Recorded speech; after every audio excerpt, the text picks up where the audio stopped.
ल यहाँ आज हामी पानीपुरी खाँदैछौँ। यता डार्लिङ पानीपुरी खाँदै यो मसला तयार भएछ स्ट्यान्डर्ड खाले। अनि यता पानीपुरीको यो पानी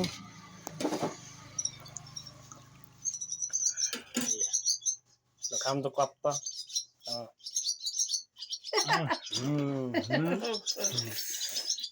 मिठो मिठो छ मिठो मिठो।